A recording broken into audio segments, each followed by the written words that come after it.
राम 7 राम मार्च जी। को 2024 शिवलिंग पर में चैत्र एक माह का लोटा कृष्ण जल पक्ष का उसमें काला प्रदोष तिल डालकर कब थोड़ा है? कच्चा दूध सोम डालकर प्रदोष शिवलिंग पर अर्पित करें रहेगा इस बार और कोई भी 16 मार्च मिठाई गुड़ को रखा जाएगा। शिवलिंग यह पर व्रत अर्पित भगवान करके शिव आएं को और थोड़ा समर्पित जौ है। इस दिन और चावल और त्रयोदशी सफेद तिथि पुष्प सुबह अर्पित करें। 9 घी बजकर का दीपक प्रज्वलित 40 करें। घी के दीपक मिनट पर में शुरू होकर काला 17 तिल मार्च डालें की सुबह और 9 अपनी बजकर मनोकामना भी 23 दोहराते मिनट पर रहें। समाप्त होगी। जो भी मनोकामना हो उद्या एक तिथि के श्रीफल भी अनुसार 16 मार्च को इस दिन की पूजा पीपल वृक्ष के पास या के शिव लिए व्रत मंदिर के में लिए रख के उत्तम आएं है। और माँ चैत्र पार्वती माह का से कृष्ण पक्ष का प्रार्थना करें अपने प्रदोष परिवार के लिए। और इस पूर्ण दिन कई शुभ योग भी बन रहे हैं। तो पूजा का शुभ मुहूर्त रहेगा 16 मार्च को शाम 6:30 से रात में 8:54 तक रहेगा। और शुभ योग इस दिन शिव योग और सिद्ध योग बन रहा है। प्रदोष काल में सूर्यास्त का समय में भगवान शिव और माँ पार्वती की पूजा करना अत्यंत शुभ माना जाता है, करनी चाहिए। चैत्र माह के सोम प्रदोष व्रत पर भगवान शिव और माँ पार्वती की पूजा विशेष फलदायी मानी जाती है। इस दिन सुबह सवेरे ही उठना चाहिए, स्नान कर खिलते हुए कलर के वस्त्र पहनकर और हाथ में पुष्प लेकर बेलपत्र लेकर व्रत का संकल्प करना चाहिए। माँ पार्वती की पूजा विशेष फलदायी है। इस दिन सुबह जल्दी उठकर स्नान करें, स्वच्छ वस्त्र पहने और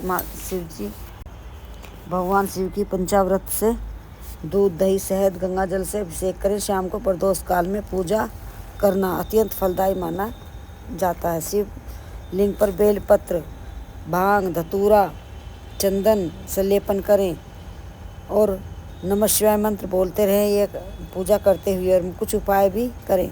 विवाह में कोई बाधा आ रही है, विवाह नहीं हो पा रहा है या वैवाहिक जीवन, शादी तो हुई है पर वैवाहिक जीवन में परेशानियां चल रही हैं, तो प्रदोष सोम प्रदोष पर कुछ उपाय भी करें। तांबे के पात्र में गंगाजल गुड़ और हरी मूंग की दाल मिलाकर महादेव को अर्पित करें। दूध तांबे के पात्र से अर्पित नहीं करना चाहिए। कनेर के पुष्पों की माला पहनाएं और शहद चढ़ाएं। बेलपत्र की बीच वाली डंडी पर शहद लगाकर दोनों पर घी लगाकर शिवलिंग पर चढ़ाने से वैवाहिक जीवन की कुछ भी समस्या हो जल्द विवाह के योग बनते हैं और समस्या भी दूर होती है। सुख समृद्धि और मानसिक शांति के लिए शिवलिंग पर 11 या 31 बेलपत्र पर चढ़ाएं, चिकनी तरफ से चढ़ाएं और नमः शिवाय मंत्र बोलते रहें और अर्पित करते रहना चाहिए।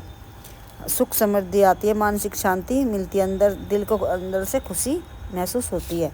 आर्थिक संकट से मुक्ति पाने के लिए शिवलिंग पर केसर चढ़ाएं और उससे घर में सुख समृद्धि और सुख शांति आती है। पितृदोष से मुक्ति पाने के लिए पीपल के पेड़ पर जल चढ़ाएं और काले तिल और दूध मिलाकर जल चढ़ाएं मीठा डालकर। इससे पितृदोष दूर होता है, मनोकामना पूर्ण होती है। शिवलिंग के सामने 5 बत्ती वाला दीपक पंचमुखी जलाने से भी हमारी मनोकामना विशेष मनोकामना पूर्ण होती है, हमें करनी चाहिए। मार्च के महीने में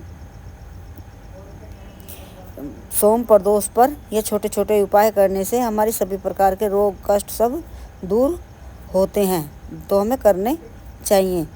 भगवान शिव की पूजा पूर्ण विधि विधान से करने से हमारे जीवन में खुशहाली आती है। हमारे कितने भी बड़े संकट हों वह दूर होते हैं।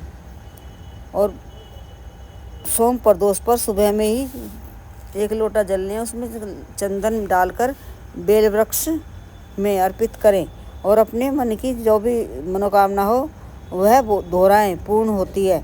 सोम प्रदोष पर यह उपाय करने से सोम प्रदोष की कथा भी अवश्य पढ़ें।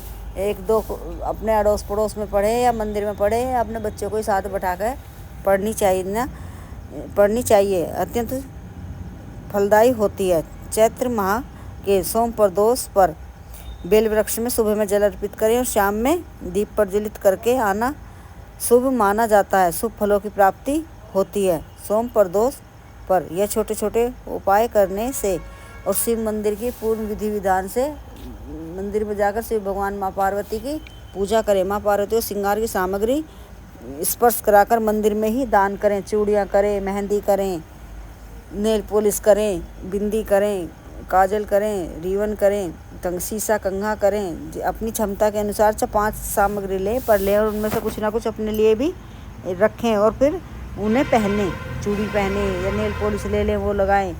ऐसा करने से भी सुख समृद्धि आती है। हमारे वैवाहिक जीवन में कुछ परेशानियों वह दूर होती है। माँ पार्वती का आशीर्वाद बना रहता है। और सोम प्रदोष पर गौशाला भी अवश्य जाना चाहिए। गाय को कुछ ना कुछ खिला के आना चाहिए। हरा चारा खिलाएं, हरी सब्जी खिलाएं, ऋतु फल खिलाएं, केला, सेब, अंगूर, चीकू, जो भी ऋतु फल हो, ककड़ी, खीरा खिला के आएँ।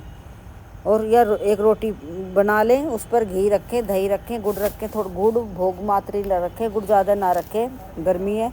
और गौ माता को खिला के आएँ। गौ माता के चरण भी स्पर्श करके आना शुभ माना जाता है, अत्यंत फलदायी होता है। गौशाला जाकर किसी भी प्रदोष पर गौ माता को खिला के आने से। और दीप भी प्रज्वलित अवश्य करें। अपने घर पर करें, पूजा घर में एक दीप प्रज्वलित करें। और मंदिर नहीं जा रहे हैं तो घर पर ही शिव भगवान की मूर्ति स्थापित करें, एक लकड़ी की चौकी पर वस्त्र बिछाकर, और फिर उसकी विधि विधान से, नियम से पूजा करने से भी पूर्ण व्रत का फल मिलता है।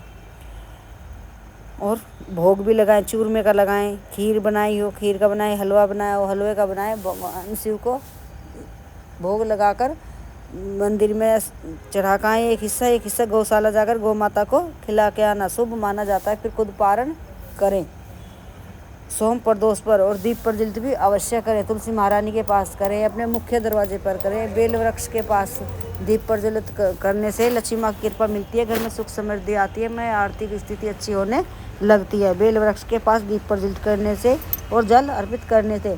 आंवले के वृक्ष में भी जल अर्पित करें सुबह में, और शाम में दीप प्रज्वलित करें। समी वृक्ष में भी जल अर्पित करें और दीप प्रज्वलित करें। ऐसी पीपल वृक्ष में करें, बड़ वृक्ष में करें। और चैत्र माह चल रहा है तो इसलिए नीम के वृक्ष में भी जल अर्पित, मीठा जल, कच्चा दूध, लस्सी डालकर अवश्य करना चाहिए। नीम के वृक्ष की परिक्रमा भी अवश्य करें। और अपने रोग दोष जो भी हो उनके लिए भगवान शिव से प्रार्थना करें, दूर होता है। दीप प्रज्वलित करें और आरती करें, आदि परिक्रमा करें शिव भगवान की। और गणेश जी को दूर्वा अर्पित करें या दूर्वा की माला पहनाएं, चंदन का तिलक करें, गुड़हल का फूल अर्पित करें। और लड्डू का मोदक का दूर्वा के साथ में भोग भी अवश्य लगाएं। गणेश भगवान विघ्न हरता, हमारे सभी प्रकार के विघ्न दूर होते हैं, हमारे रोग कष्ट सब दूर होते हैं गणेश भगवान की कृपा से। और कार्तिक भगवान को भी पुष्प अर्पित करें, जल अर्पित करें, नंदी को भी करें जल अर्पित, और नाग देवता को भी करें, पूर्ण फलदायी मानी जाए। और सोम प्रदोष पर कथा भी अवश्य पढ़ें, सुबह में भी पढ़ें, शाम में भी। सोम प्रदोष व्रत की कथा पढ़ने से भी अत्यंत लाभ मिलता है, शुभ फलों की प्राप्ति होती है। हमारे जीवन में कुछ भी परेशानी हो वह दूर होती है। और किसी की विवाह ना हो रहा हो, जल्द विवाह के लिए पीले वस्त्र पहनकर शिव मंदिर जाए। और पीले वस्त्र पहनकर जाएं। पीला वस्त्र नहीं है तो लड़के रुमाल ही लेके जाएं पीला, या लड़कियां चुन्नी ही पहनकर जाएं। बाकी पीला वस्त्र अवश्य पहनकर शिव मंदिर जाना शुभ माना जाता है, शुभ फलों की प्राप्ति होती है।